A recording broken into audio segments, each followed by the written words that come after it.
In terms of my own background, I sort of came from a very ordinary family. My parents were factory workers who educated themselves when they were adults, and were ambitious for me because they'd left school at 15.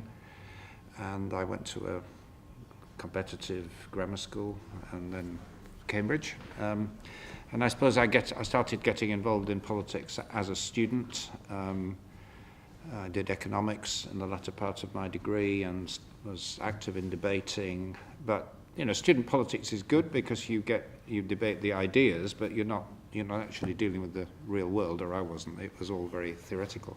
What changed my views and what got me involved was after I graduated. I worked in Africa for some years. I was in the Kenya government, and came back. I got married out there and came back to this city, actually. I started my political life in Glasgow.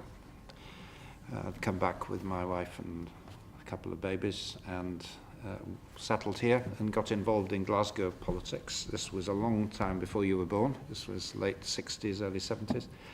And I think there were two things which got me engaged. I was then on the left. I was sort of Labour. And it was, I think, partly living in a city where there was, this was the poorest city in Britain, a lot of industrial decline and poverty, and a real mobilization of people around issues like the decline of the shipyards and poor housing.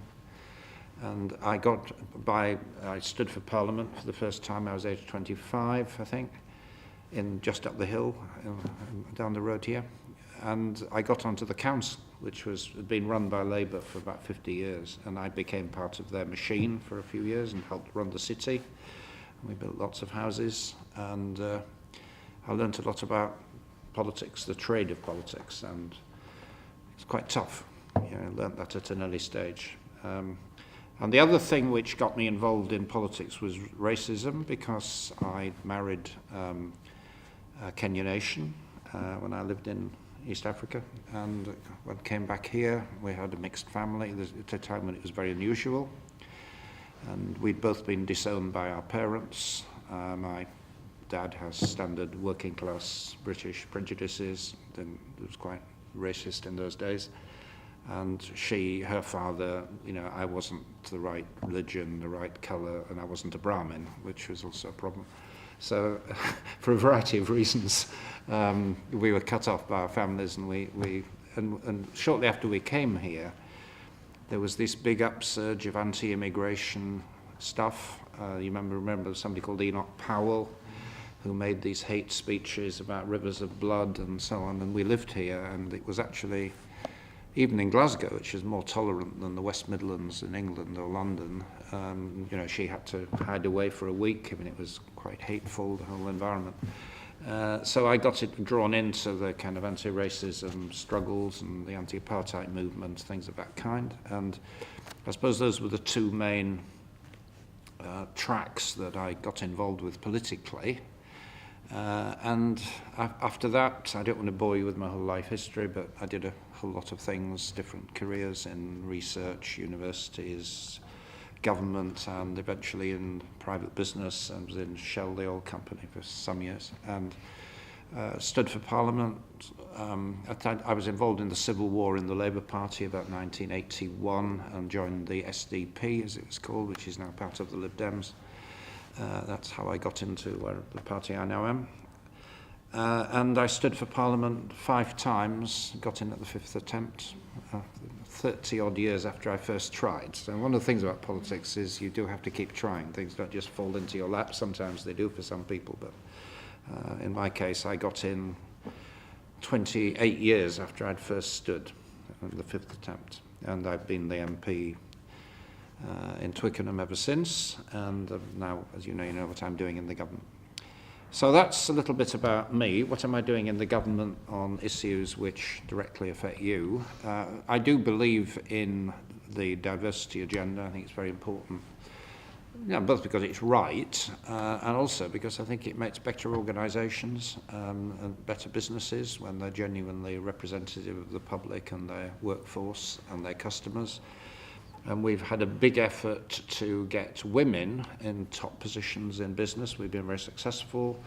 Every British top company, the top 100 now, has a woman on the board. Most of them have several.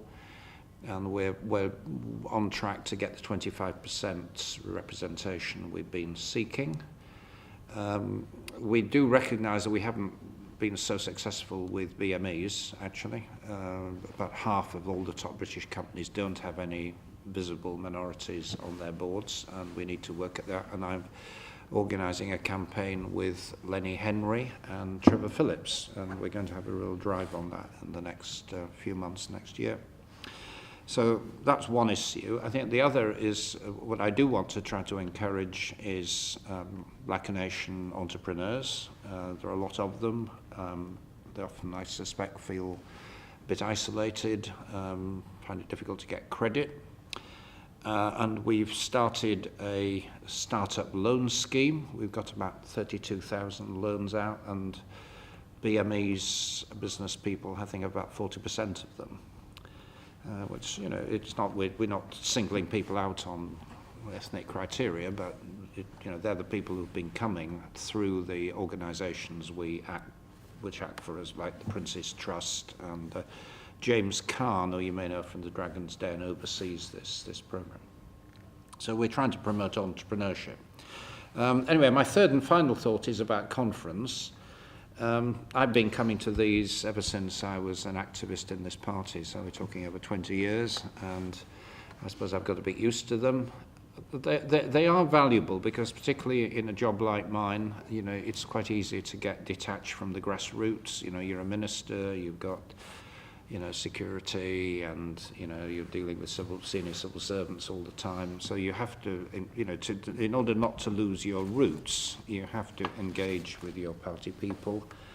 And I do this obviously in my area, constituency, but at a party conference, you have to come and defend what you're doing and justify it and win people over. And it's a very healthy political experience. And our party is, you know, generally democratic. You know, the leadership was overturned yesterday on airports. We've got a rather embarrassing policy now, but that's democracy. You don't always get the outcome you expect or want.